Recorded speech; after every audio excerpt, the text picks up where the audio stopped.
जैसा कि ये विदित है कि आज दिनांक 15 जनवरी सन 2021 को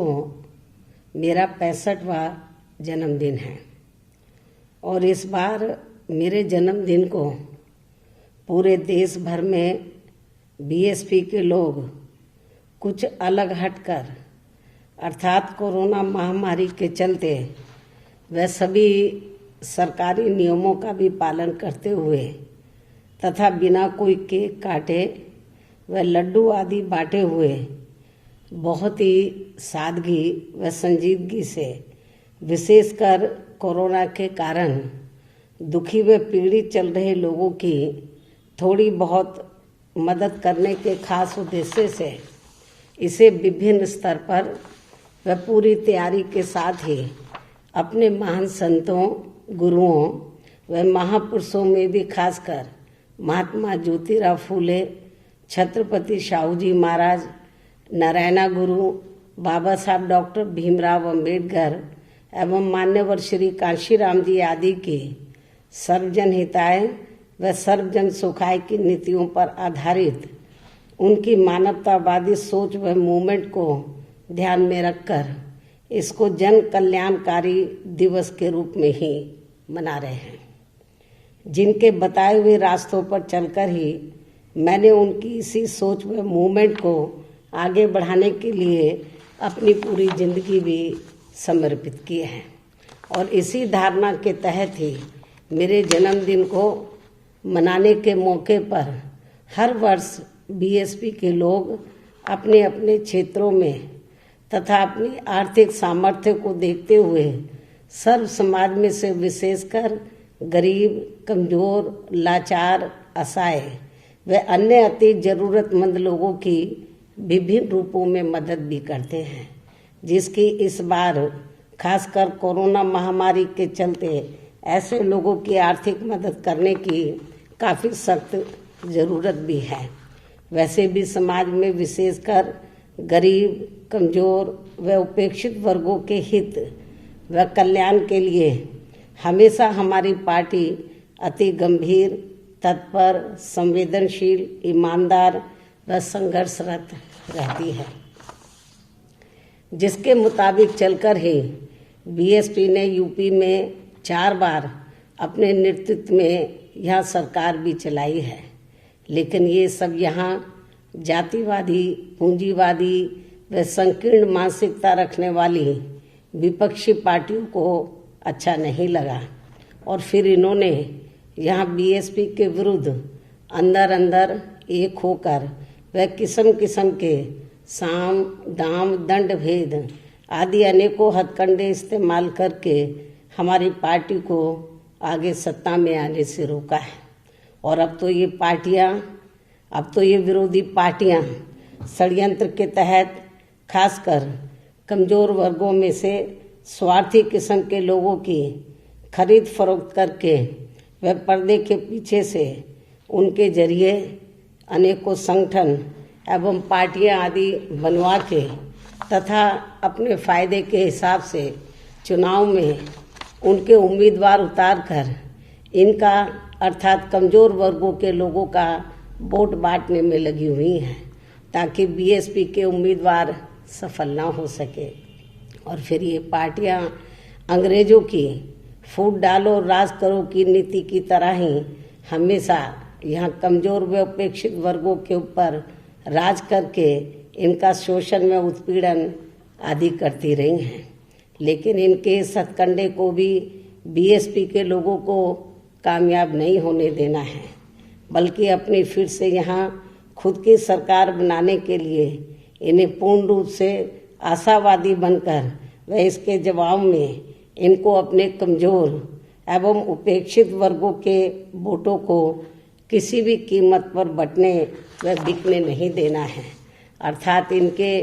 इन सभी हथकंडों का मुकाबला करके इन वर्गों को पुनः यहाँ सत्ता हासिल करना है।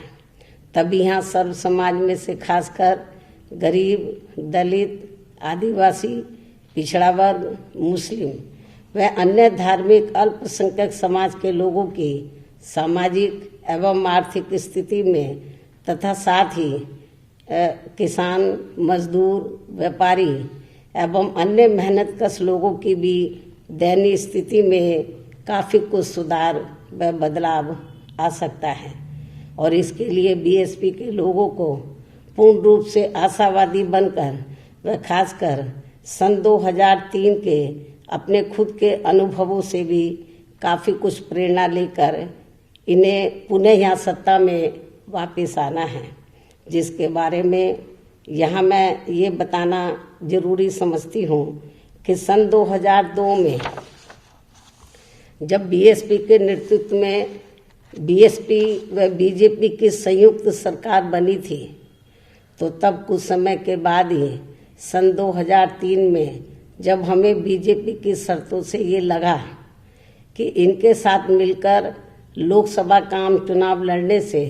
हमारी पार्टी की नीतियाँ काफ़ी कुछ गड़बड़ा सकती हैं, तो तब फिर मैंने उस समय अपनी पार्टी व मूवमेंट के हित में लगभग 16 महीनों की चली सरकार के दौरान ही अपने मुख्यमंत्री के पद व अपनी सरकार को खुद ही छोड़ दिया था। तो तब उस समय हमारी पार्टी के लोग काफ़ी निराश हो गए थे, लेकिन जब मैंने उनको ये समझाया, पार्टी के कैडर को ये समझाया कि राजनीति में कुर्सी व सत्ता बड़ी नहीं होती है, बल्कि उससे बड़ी पार्टी व उसकी नीतियाँ एवं सिद्धांत होते हैं और इस मामले में हमें अपने संतों, गुरुओं व महापुरुषों के संघर्षों से भी काफ़ी कुछ सबक सीखना चाहिए। तो तब फिर उस दौरान हमारी पार्टी के लोग धीरे धीरे अपनी निराशा को छोड़कर व आशावादी बनकर यहाँ के लिए अपने बलबूते पर अपनी सरकार बनाने के लिए पूरे जी जान से जुट गए थे, जिसके कारण फिर सन 2007 में बीएसपी की अकेले अपने बलबूते पर ही खुद की सरकार बन गई थी। कहने का तात्पर्य ये है कि हमें राजनीति में कुर्सी व सत्ता के लालच में आकर अपनी पार्टी की नीतियों व सिद्धांतों से कभी भी अलग नहीं होना है, बल्कि इनको प्राथमिकता देते हुए ही हमें आगे बढ़ना है। ना ही कभी निराश होकर इधर उधर भटकना है, बल्कि पूर्ण रूप से आशावादी बनकर सन 2007 की तरह ही फिर से यहाँ सत्ता को प्राप्त करना है। और अब मेरा यही कहना है कि यदि बीएसपी के लोग मेरी इन सभी बातों पर अमल करते हुए अपनी पार्टी को सन 2007 की तरह पुनः यहाँ सत्ता में लाते हैं, इसके साथ ही देश के अन्य सभी राज्यों में भी पार्टी को यूपी की तर्ज पर आगे बढ़ाते हैं, तो फिर ये ही इनका मेरे जन्मदिन के लिए खास तोहफा भी होगा। इतना ही नहीं, बल्कि आज मैं अपने जन्मदिन के खास मौके पर केंद्र सरकार से कुछ आग्रह भी करना चाहूँगी, जो ये है कि दिल्ली में किसान काफ़ी लंबे समय से अपनी मांगों को लेकर जबरदस्त आंदोलित है और उनकी मांगों को लेकर किसानों व केंद्र सरकार के बीच में कई बार वार्ता भी हो चुकी है, जो अभी तक नाकाम रही है और आज भी इनकी वार्ता होने वाली है, जिसको लेकर हमारी पार्टी आज पुनः ये अनुरोध करती है कि केंद्र सरकार को अब इनकी सभी मांगों को, जिसमें 3 कृषि कानून वापस लेना खास है, तो इनकी सभी मांगों को मान लेना चाहिए, तो ये बेहतर होगा, क्योंकि किसान अपने हित व अहित को अच्छी प्रकार से समझते हैं। इसके साथ ही यहाँ हमारी पार्टी का केंद्र सरकार से ये भी कहना है कि देश में कल से कोरोना टीकाकरण का अभियान शुरू हो रहा है, जिसका बीएसपी स्वागत भी करती है, लेकिन इसके साथ ही यहाँ हमारी पार्टी का ये भी विशेष अनुरोध है कि केंद्र की सरकार ये कोरोना वैक्सीन पूरे देश के आम लोगों को फ्री में ही दे, तो ये उचित होगा। और यदि केंद्र की सरकार हमारे इस विशेष अनुरोध को स्वीकार नहीं करती है, तो फिर ऐसी स्थिति में देश की सभी राज्य सरकारों को इन्हें ये सुविधा फ्री में ही देनी चाहिए। ये भी हमारी पार्टी का सभी राज्य सरकारों से विशेष अनुरोध भी है। और इस मामले में मैं खासकर यूपी के लोगों को एडवांस में ही आज ये भी विश्वास दिलाना चाहती हूँ कि यदि केंद्र व यूपी की वर्तमान भाजपा सरकार भी यहाँ के आम लोगों को ये सुविधा फ्री में नहीं देते हैं तो फिर इस बार यहाँ बीएसपी की सरकार बनने पर इन्हें ये सुविधा फ्री में ही दी जाएगी। किंतु फिर भी हमारी पार्टी यही चाहती है कि केंद्र की सरकार इन दोनों मामलों में अर्थात किसानों व वैक्सीन के मामले में अपना जरूर सकारात्मक रवैया अपनाए, जिसका सभी को इंतजार भी है। इसके अलावा आज मैं अपने जन्मदिन के मौके पर ये भी स्पष्ट कर देना चाहती हूँ कि कुछ ही समय के बाद उत्तर प्रदेश व उत्तराखंड स्टेट में भी एक साथ यहाँ विधानसभा के आम चुनाव होने वाले हैं। लेकिन बीएसपी अब इन दोनों राज्यों में बिहार प्रदेश की तरह व लोकसभा आम चुनाव की तरह भी यहाँ किसी भी पार्टी के साथ किसी भी प्रकार का कोई भी चुनावी समझौता आदि नहीं करेगी। अर्थात इन दोनों राज्यों में हमारी पार्टी अकेले अपने बलबूते पर ही यहाँ सभी विधानसभा की सीटों पर पूरी तैयारी व दमदारी के साथ ये चुनाव लड़ेगी तथा अपनी सरकार भी बनाएगी। वैसे ये बात भी काफ़ी हद तक विदित है कि खासकर उत्तर प्रदेश में कांग्रेस व सपा के रहे शासनकाल में तथा वर्तमान में बीजेपी के चल रहे शासनकाल में भी इनकी नीतियां एवं कार्यशैली को अब यहाँ की जनता कतई भी पसंद नहीं कर रही है। ये स्थिति हमें उत्तराखंड प्रदेश में भी देखने के लिए मिल रही है। और अब इस मामले में यहाँ की जनता बीएसपी को ही सत्ता में लाने का अपना काफ़ी कुछ मन बना चुकी है, जिसकी हमारी पार्टी को पूरी उम्मीद भी है। इन्हीं जरूरी बातों के साथ ही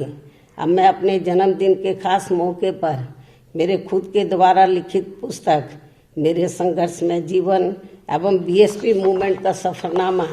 का हिंदी व अंग्रेजी संस्करण भी, जो मुख्यतः एक वर्ष के भीतर पार्टी व मूवमेंट के कार्यकलापों व संघर्षों आदि का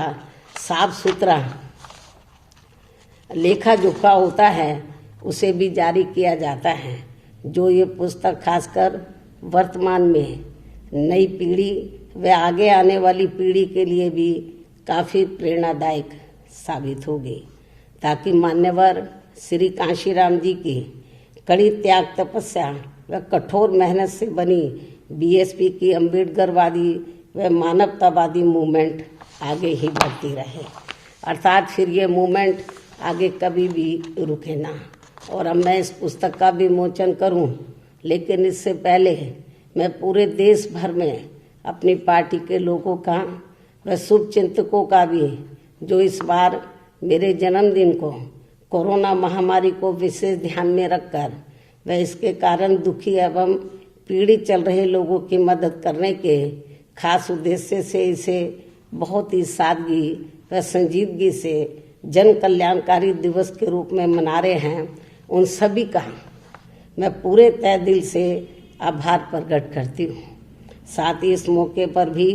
आज मैं पुनः इन्हें नव वर्ष सन 2021 की अपनी हार्दिक शुभकामनाएं देती हूँ तथा इनके उज्जवल भविष्य की भी कामना करती हूँ। और अब मैं अपनी पुस्तक का विमोचन करती हूँ।